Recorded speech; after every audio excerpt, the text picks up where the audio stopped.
ప్రియ సహోదరి సహోదరులారా, ప్రభు అయిన యేసుక్రీస్తు నామములో ఈ సాయంకాల సమయము మీ అందరికీ శుభాభివందనములు.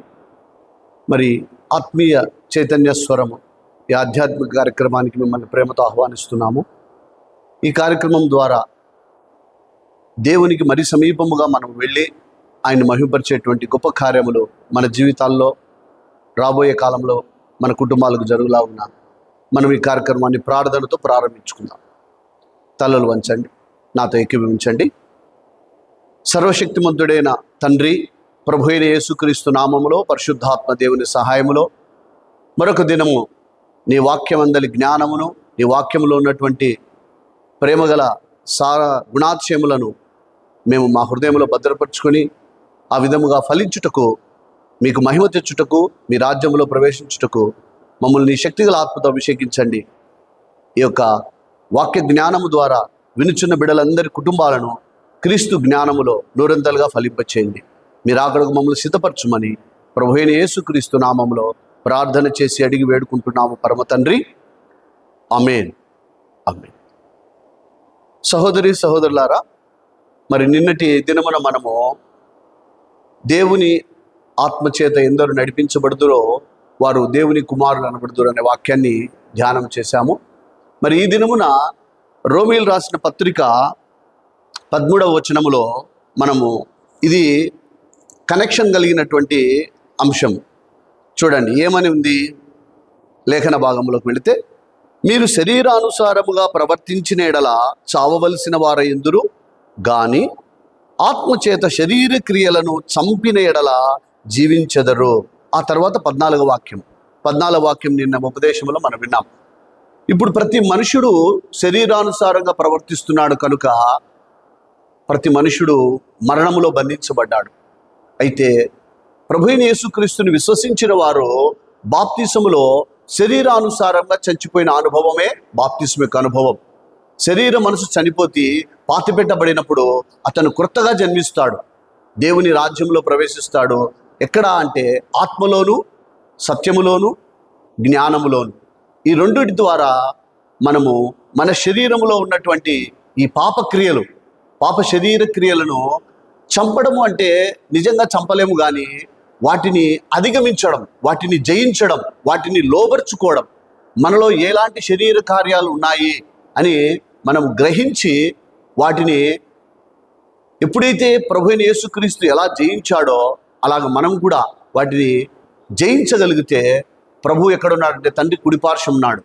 అందుకే ప్రభు అంటాడు, నేను ఈ లోకమును జయించి నా తండ్రి సింహాసనం కూర్చున్నట్లు మీరును ఈ లోకమును జయించి నేనుండు స్థలానికి రండి అని పిలుస్తున్నాడు. అయితే దేవుడు మనకిచ్చిన గొప్ప భాగ్యం ఏమిటంటే పరిశుద్ధాత్మ శక్తిని మనకు అనుగ్రహించాడు. ఆ పరిశుద్ధాత్మ ద్వారానే ప్రభు అయిన యేసుక్రీస్తు తండ్రి కుడిపార్శ్వానికి చేరుకోవడం సాధ్యమైంది. మనం కూడా అలాగే ఈ పాప శరీరంలో ఏమున్నాయి, అసలు ఈ పాప శరీరం ఏమిటి? అందుకే దేవుడు శరీరాన్ని మట్టితో నిర్మించాడు. అయితే ఆ మట్టిని మహిమగల తన స్వరూపముగా మార్చడానికి ఆత్మ సంబంధమైన శక్తిగల జ్ఞానం మనకు చాలా అవసరం. మనం ఇక్కడ చూస్తే శరీరానుసారమైన మనస్సు మరణం అంటున్నాడు. శరీరానుసారులు శరీర విషయంలో మనసుంచుతారు. అయితే శరీర స్వభావము దేవునికి విరోధమై ఉన్నది. ధర్మశాస్త్రమును అది లోబడదు, ఏమాత్రము లోబడదు. శరీర స్వభావము గలవారు దేవుని సంతోషపరచరు.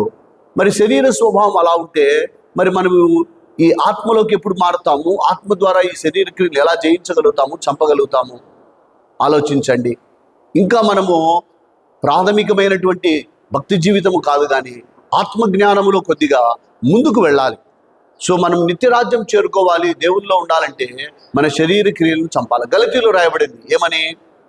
పౌలు ఇలా చెప్తున్నాడు, గలతీ రాసిన పత్రిక, శరీర కార్యములు ఏమనగా ఏంటివి? జారత్వము, అపవిత్రత, కాముకత్వము, విగ్రహారాధన, అభిచారము, ద్వేషము, కలహము, మత్సరము, క్రోధము, కక్షలు, భేదములు, విమతలు, అసూయలు, మత్తతలు, అల్లరితో కూడిన ఆటపాటలు మొదలైన వీటిని గూర్చి నేను మునుపు చెప్పిన ప్రకారము అట్టి వాటిని చేయువారు. చూడండి, శరీరంతో ఎవరైతే ఈ కార్యాలన్నీ చేస్తున్నారో వారు దేవుని రాజ్యం స్వతంత్రించుకోరని స్పష్టంగా చెప్పుచున్నాడు. అంటే క్రీస్తునందు కొత్తగా జన్మించి బాప్తిజం తీసుకొని సంఘంలో చేర్చబడిన మనము ఈ శరీర కార్యంలో చనిపోవాలి, ఆత్మ సంబంధమైన ఫలములో ఫలిస్తూ దేవుని స్వరూపంలోకి, దేవుని కుమారులకు పోలికలోకి మార్చబడుతూ ఉండాలి. ప్రభు రాకడ వచ్చేటప్పటికి 24 వచనంలో అంటాడు, క్రీస్తు యేసు సంబంధులు శరీరమును దాని ఇచ్చలు అంటే కోరికలతోనూ దురాశలతోనూ సిలువ వేసి ఉన్నారు. సిలువలో మనం చనిపోయిన అనుభవమే. ఈ ఆత్మచేత శరీర క్రియలు చంపడము చెప్పినంత ఈజీ కాదు, జయించడం అంత ఈజీ కాదు. పరిశుద్ధాత్మ దేవుడు మనకు సహాయం చేసి మనలో నివసిస్తేనే. అందుకే లేఖనం చెప్తుంది, ఆత్మను ఆర్పకుడి, ఆత్మపూర్ణులై ఉండి ఆత్మను దుఃఖపరచుకుడి. ఎల్లప్పుడూ ప్రార్థనా జీవితంలో ఒక చిన్న ఉదాహరణ ఏమిటంటే, మనము వాడుకుంటున్నటువంటి సెల్ ఫోను సిమ్ వేసుకోవచ్చు, నువ్వు మంచి కాస్ట్లీ ఫోన్ కొనవచ్చు, ఏమైనా కానీ లోపల ఉన్న బ్యాటరీ ఎప్పటికప్పుడు రీఛార్జ్ చేసుకుంటూనే ఉంటే నువ్వు అంతసేపు వాడుకోగలుగుతావు. అలాగనే ఈ క్రైస్తవత్వంలో ప్రార్థనా జీవితంలో శక్తి పొందుకొని ఆ శక్తి ద్వారా, జ్ఞానము ద్వారా, విశ్వాస సంబంధమైనటువంటి పరిశుద్ధ జీవితం ద్వారానే ఈ శరీరక్రియలు మనము చంపగలుగుతాం. ఉదాహరణకి చూడండి, రోమీయులు రాసిన పత్రిక 1వ అధ్యాయము 21 నుంచి 32 వచనాలు నేను చదువుతాను. చూడండి ఏం చెప్పబడింది అక్కడ లేఖనములో. అట్టివారు అంటే శరీర సంబంధమైన మనస్సు శరీరకాలం చేసేవారు సమస్తమైన దుర్నీతి చేతను, దుష్టత్వము చేతను, లోభము చేతను, ఈర్ష్య చేతను నిండుకొని మత్సరము, నరహత్య, కలహము, కపటము, వైరమును వాటితో నిండిన వారై కొండెగాండ్రను, అపవాదకులను, దేవద్వేషకులను, హింసకులను, అహంకారులను, బింకములాడువారును, చెడ్డవాటిని కల్పించువారును, తల్లిదండ్రులకు అవిధేయులను, అవివేకులను, మాట తప్పువారును, అనురాగరహితులను, నిర్ధరులైరి. ఇట్టి కార్యములు, ఇక్కడ శరీర కార్యములు అభ్యసించువారు మరణమునకు తగిన వారు అను దేవుని న్యాయవిధిని బాగుగా ఎరిగి ఉండియో వాటిని చేయుచున్నారు. ఇది మాత్రమే గాక వాటిని అభ్యసించు వారితో సంతోషంగా సమ్మతించుచున్నారు. ప్రియ సహోదరి సహోదరులు, ఒక్కసారి ఆలోచన చేయండి. ప్రభువైన యేసుక్రీస్తు సిలువలో మరణించింది మన పాపాల కొరకే కదా. ఆ సిలువ మరణాన్ని ఎందుకు మనం ఇంత నిర్లక్ష్యం చేస్తున్నాము? మరలా ప్రభువుని సిలువలోకి ఎక్కించి మరలా ఆయన చనిపోతాడా మన కొరకు? చనిపోడు. మరి ఎందుకు ఈ దైవ భయము, దైవ జ్ఞానం మనలోకి రాలేదు? ఒక్కసారి మారు మనసు అనుభవాన్ని మనం పక్కన పెట్టేసి మరలా పాపపు జీవితంలోకి ఎందుకు వెళ్ళిపోతున్నాము? ఈ శరీర కార్యములు చేయడం వల్ల మనము దేవునికి అవమానకరమైన ప్రజలుగా ఉన్నాము. చాలా జాగ్రత్తగా ఈ దైవికమైన జీవితాన్ని క్రీస్తు యొక్క స్నేహములోను, క్రీస్తు యొక్క సహవాసములోను, క్రీస్తు యొక్క సంబంధములోను, దైవ సేవకుల దైవ సంఘముతో ముందుకు కొనసాగాలి. నేను ఇంకొక లేఖనం మీకు చూపిస్తాను. పేతురు రాసినటువంటి 2 పేతురు 2వ అధ్యాయము 17వ వచనం నుంచి ఈ శరీర కార్యములు చేసే వాళ్ళను ఎలాగ పోలుస్తున్నాడో చూడండి. వీళ్ళు నీళ్లు లేని బావులను, పెనుగాలికి కొట్టుకొని పోవు మేఘములై ఉన్నారు. వీరి కొరకు గాఢాంధకారము భద్రము చేయబడినది. వీరు వ్యర్థమైన డంబపు మాటలు పలుకుచు తామే శరీర సంబంధమైన దురాశలు గల వారై తప్పు మార్గమందు నడుచుకుని వారిలోండి అప్పుడే తప్పించుకుని వారిని పోకిరి చేష్టల చేత మనులు కొల్పుచున్నారు. తామే భ్రష్టత్వమునకు దాసులయుండి అట్టి వారికి స్వాతంత్రము నిశ్చితమని చెప్పుదురు. ఒకడు దేని వలన జయింపబడునో దానికి దాసుడగును కదా. పాపాన్ని జయించాలంటే మనం పరిశుద్ధతకు దాసులు కావాలా. పాపము అజ్ఞానములో ఉంది, అయితే జ్ఞానములో పరిశుద్ధత ఉంది. మనము పరిశుద్ధతకు, జ్ఞానానికి దాసులైనప్పుడు పరిశుద్ధత కలుగుట దేవుని ఇష్టము. అందుకే దేవుడు మనందరికీ జ్ఞానము ద్వారా పరిశుద్ధత ఇస్తున్నాడు. అది పొందుకోవాలా. జయించు గదరా. మరలా అంటాడు 20వ వచనము, వారు ప్రభువును రక్షకుడైన యేసుక్రీస్తు విషయమైన అనుభవ జ్ఞానం చేత ఈలోక శరీర మాలిన్యమును తప్పించుకుని తర్వాత మరలా వాటిలో చిక్కుబడి వాటి చేత జయింపబడని ఎడల వారి కడవరి స్థితి మొదటి స్థితి కంటే మరి చెడ్డదగును. ఈరోజు ఈ క్రైస్తవ సమాజంలో మారు మనసు బాప్తిజం పొందిన బిడ్డలు కొద్ది రోజులే ఉంటున్నారు. తర్వాత మరలా శరీర కార్యంలోకి వెళ్ళిపోయి ఆత్మ సంబంధమైన జ్ఞానం, శక్తి లేక వారి జీవితాలు సమాజానికి సాక్ష్యం లేక చాలా ప్రభువు దుఃఖపడుతున్నాడు పరలోకంలో. నా బిడ్డలు నేను మరి సిలువలో మరణించింది వీరు ఉగ్రత దినం ముందు తీర్పు పొందడానిక? మొదటి మరణం అయినటువంటి బాప్తిజంలో చనిపోయిన మనకు రెండవ మరణం లేదండి. మనము రెండవ మరణం నిత్య జీవంకి వెళ్ళిపోతాము. రెండవ మరణం మన మీద లేదు. అది గ్రహించక మరలా మనము ఆ తీర్పులోకి వెళ్ళాల్సిన అవసరం మనకుందా? ఒకసారి ఆలోచించేయండి. అందుకే ఆత్మచేత శరీరంలో ఏమి చంపాలా, ఏమిటి శరీర కార్యములు? మనం ఇంకొకటిసారి కూడా చూస్తే 2 తిమోతి 3వ అధ్యాయము ఎందుకు ఈ లేఖనాలు మీకు గుర్తు చేస్తున్నానంటే, దేవుని మాట మన హృదయంలో గొప్ప పరివర్తన తీసుకొస్తుంది. చూడండి 3వ అధ్యాయంలో అంటాడు, 2 తిమోతి 3వ అధ్యాయము 1 నుంచి, ఈ అంత్య దినములు అపాయకరమైన కాలములు వచ్చుచున్నవి మనుషులు తెలుసుకొనవలెను. ఏలయనగా మనుషులు స్వార్థప్రియులు. ఈ దినముల్లో మనుషులు స్వార్థానికి పునాది వేసినటువంటి వారు మోడల్స్గా కనబడుతున్నారు. ప్రతి ఒక్కరూ చాలా వరకు 90% సెల్ఫిష్ ఫెలోస్, స్వార్థపరులు, ధనాపేక్షులు, బింకములాడువారు, అహంకారులు, దూషకులు, తల్లిదండ్రులకు అవిధేయులు, కృతజ్ఞత లేని వారు, అపవిత్రులు, అనురాగరహితులు, అతిద్వేషులు, అపవాదకులు, అజితేంద్రియులు, క్రూరులు, సజ్జనద్వేషులు, ద్రోహులు, మూర్ఖులు, గర్వాంధులు, దేవుని కంటే సుఖానుభవం ఎక్కువను ప్రేమించిన వారు పైకి భక్తి గల వారుగా కనబడతారు, కానీ దాని శక్తిని నోట్ చేసుకోండి. అక్కడ శక్తి, ప్రార్థనా శక్తి కలిగినటువంటి వాడే శక్తిని ఆశ్రయించని వారై ఇట్టి వారికి విముఖుడవై ఉండుము తిమోతి అని చెప్తున్నాడు. ప్రియ సహోదరులారా, మనందరము శరీరంతోనే బ్రతుకుతున్నాము. అయితే ఆత్మ సంబంధమైన జ్ఞానంతో శరీర క్రియలను, కార్యములను చంపుతూ దేవుని యొక్క రాకడ కొరకు, పరిశుద్ధతలో పరిపూర్ణమగు వరకు మన ఈ జీవిత యాత్రను కొనసాగించాలి. ఎందుకంటే మనం యాత్రికులము, పరదేశులము. అయితే నేను ఇంకొక మాట చెప్తాను బ్రదర్, మనం ఏమి చంపుకోవాలి మన శరీర కార్యములలో అంటే, ఇక్కడ 8 విషయాలు నేను మీకు గుర్తు చేస్తాను. ఇవి మన ఎదుట బలహీనలుగా చేస్తాయి. మొదటిది ఏమిటంటే కోపం. ప్రియ సహోదరులారా, ప్రతి మనుషునిలో కోపము, ఫస్ట్ వచ్చేది కోపమే.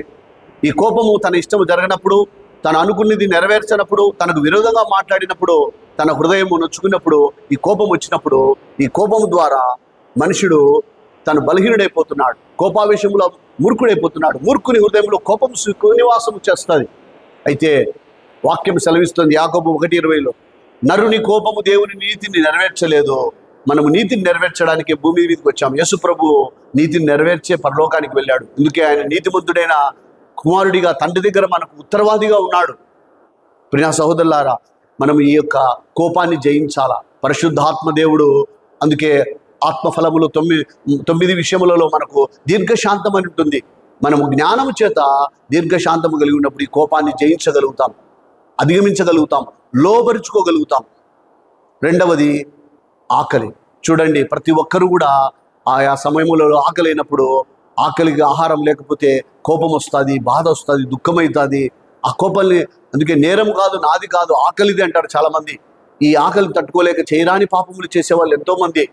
అయితే ఇక్కడ మనకు లేఖనములో హెబ్రీ రాసిన పత్రిక 12వ అధ్యాయం 16వ వచనంలో ఒక భక్తుడు ఉన్నాడు, ఏషావు. ఒక పూట కూటి కొరకు ఆకలి తట్టుకోలేక రుచికరమైన ఆ చిక్కుడుగాయ కూర కొరకు జ్యేష్ఠత్వ హక్కును అమ్మివేసుకున్నాడు. అయితే మరలా ఆ జ్యేష్ఠత్వపు ఆశీర్వాదాన్ని పొందగోరి మరు మనసు యొక్క ఆశీర్వాదంలో తిరిగి పొందలేకపోయాడు. అందుకే మనము ఈ తిండి కొరకు, ఈరోజు చూడండి, తిండి అంటేనే పరిగెత్తా అంటారు. మరి ముఖ్యంగా నాన్ వెజ్ అంటే ఇంకా మన వాళ్ళు చాలా పడిపోతూ అంటారు. ప్రియ సహోదరి సోదరులు, గుర్తుపెట్టుకోండి, పాత నిబంధనలో ఇశ్రాయేలు ప్రజలు మాకు మాంసం లేదు అన్నప్పుడు దేవుడు వారికి పూరిళ్ళు సముద్రం నుంచి పంపించినప్పుడు వారు అవి తింటుండగానే తెగులు కలిగి చచ్చిపోయారంట. అందుకే మనము మాంసాపేక్షలుగా ఉండకూడదు, తిండిపోతులుగా ఉండకూడదు. మన గొంతు కత్తుకు పెట్టుకోవాలి. ఎందుకంటే మనం బ్రతకడానికి తినాలి, కానీ తినడానికి బ్రతకూడదు. తిండిపోతులు ఎలా ఉంటారంటే చూడండి, ఇక్కడ లేఖనామంలో మనకుంది. ఫిలిప్పు రాసిన పత్రిక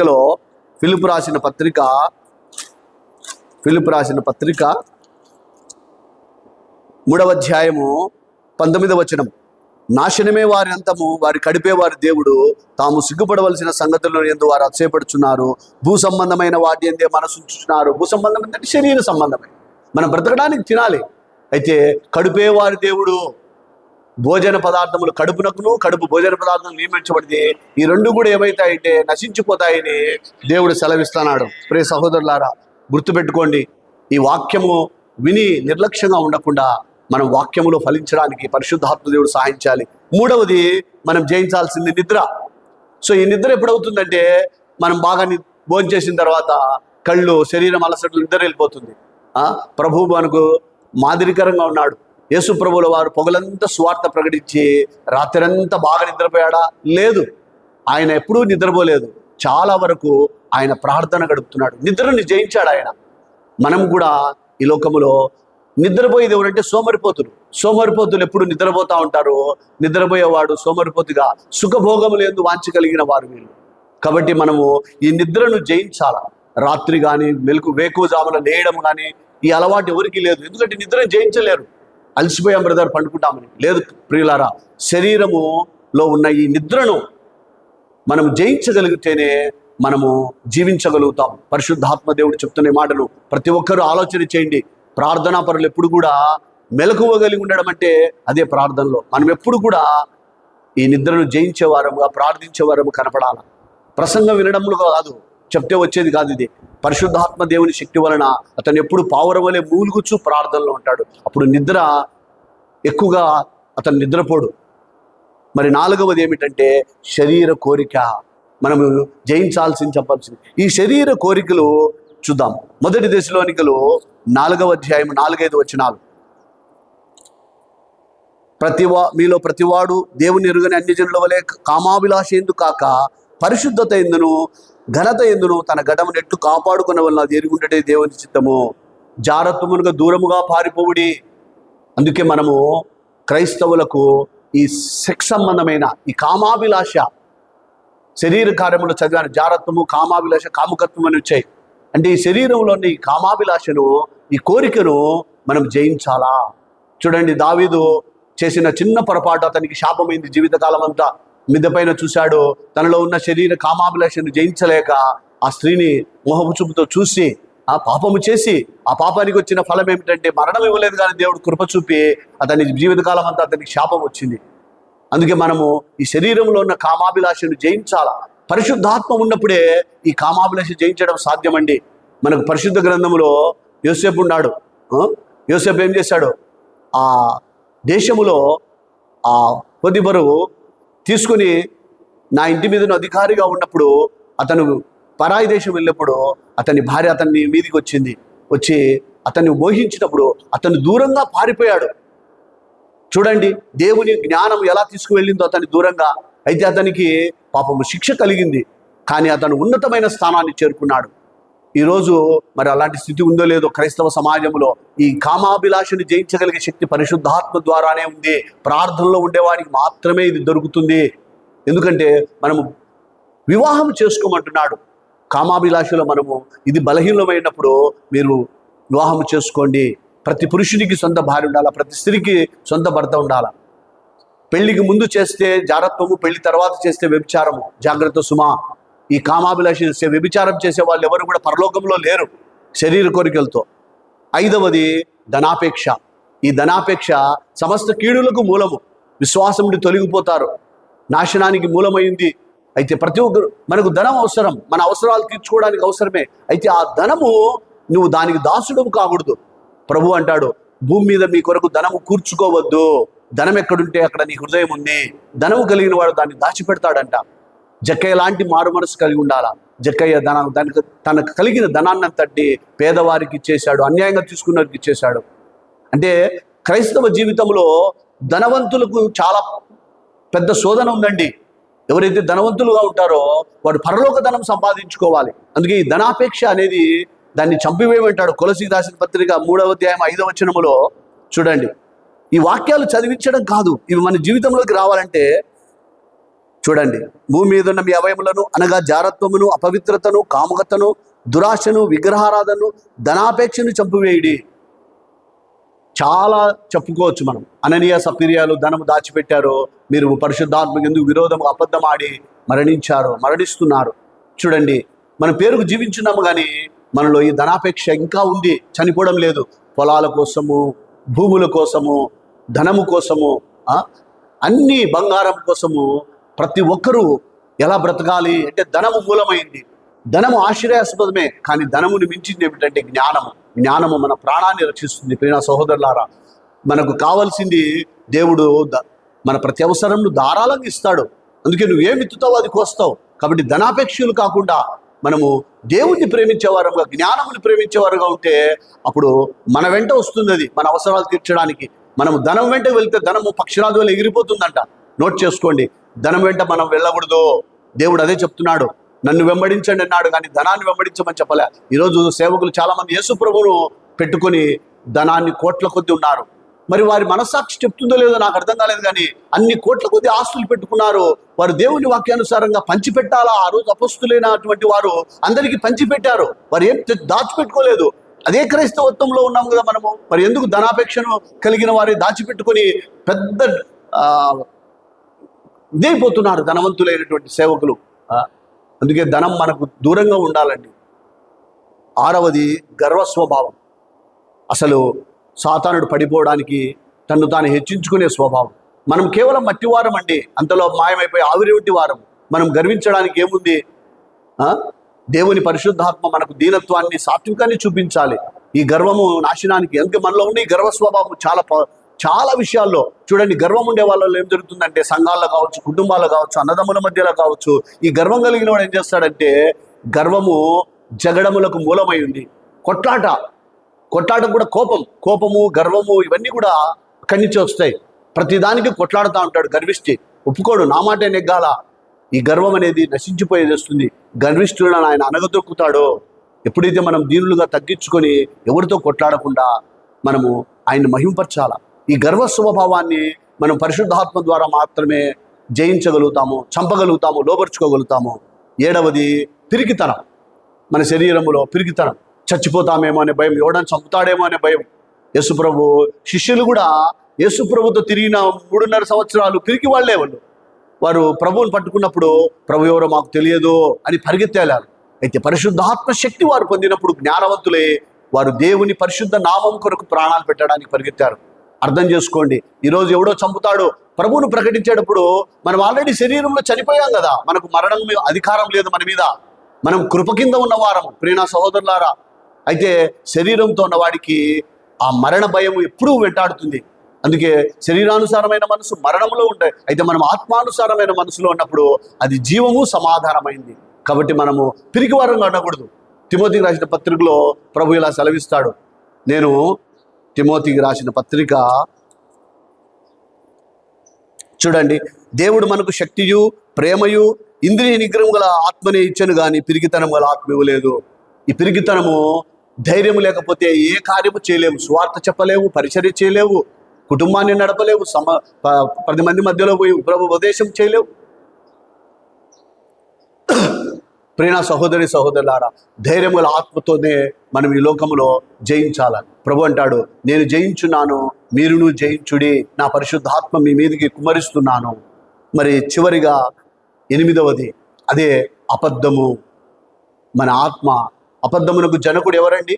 వాడు స్వభావ సిద్ధముగా అబద్ధము చెప్పుచు, మోసము చేయొచ్చు అందరినీ ఆ వెలుగు అయినటువంటి, జీవమైనటువంటి, సత్యమైన క్రీస్తు వైపు కాకుండా నరకం వైపు తీసుకువెళ్తున్నాడు.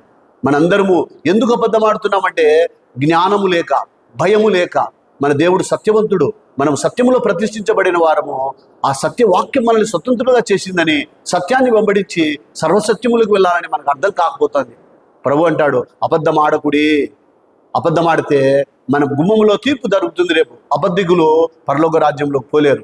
అయినా తెలిసినా కూడా మనము అబద్ధం ఆడడానికి అలవాటు పడిపోయాం. అంటే శరీర కార్యములు ఇవన్నీ. ఈ అబద్ధం అనేది మనం చంపగలిగితే ఆత్మలో, సత్యములో జీవించగలుగుతాం. అందుకే ఆత్మచేత మన ఈ శరీర కార్యాలను చంపాల. అబద్ధం ఆడేవారు చూడండి. ఆ రోజు గెహాజీ కూడా ఎలీషా దగ్గర ఎక్కడికి పోయి వచ్చావు నాయన అంటే, లేదు ఎక్కడిగా ఉన్నాను ప్రభు. ఎక్కడికి పోలేదంటే అంటాడు ఎలీషా, నా మనస్సు నీతో కూడా లేదా, నువ్వు వెళ్ళి అక్కడ తెచ్చుకునే వాటిని దాచిపెట్టి వచ్చావే అన్నప్పుడు వెంటనే అతనికి శాపం వచ్చింది. ఆ కుష్ఠవ్యాధి ఇతడు పొందుకుంటున్నాడు. శరీర కార్యములతో మనం బ్రతికితే మనకు కీడు వస్తుంది. ప్రియనా సహోదరులారా, మనం ఆత్మానుసారంగా జీవిస్తే దేవుని యొక్క మేలులు మనల్ని వెంటాడుతాయి.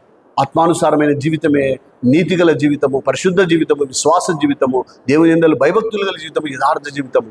ఇటు జీవితాన్ని జీవించడానికి ఎల్లప్పుడూ ప్రార్థనలో పరిశుద్ధాత్మ శక్తి పొందుకొని మనం ఆత్మచేత శరీరాన్ని చంపినలా క్రీస్తుతో కూడా తండ్రి కుడి పార్శ్వంలో సింహాసనంలో ఆయనతో కూడా యుగములు ఆనందించే భాగ్యము మనకు అనుగ్రహిస్తాడు. ఈ వాక్యము విన్న మీరందరూ ప్రార్థనలో ఆత్మశక్తిని పొందుకోండి, ఆత్మానుసారంగా క్రియలు జయించండి. దేవుడి వాక్యాన్ని దీవించి ఆశీర్వదించునుగాక. ఆమేన్. చిన్న ప్రేయర్ చేసుకున్నాం.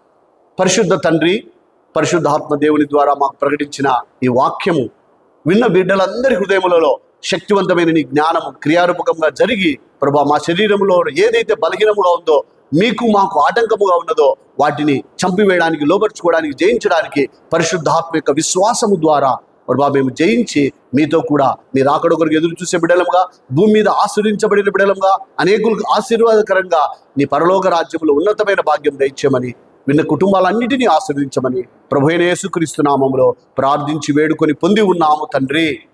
ఆమేన్.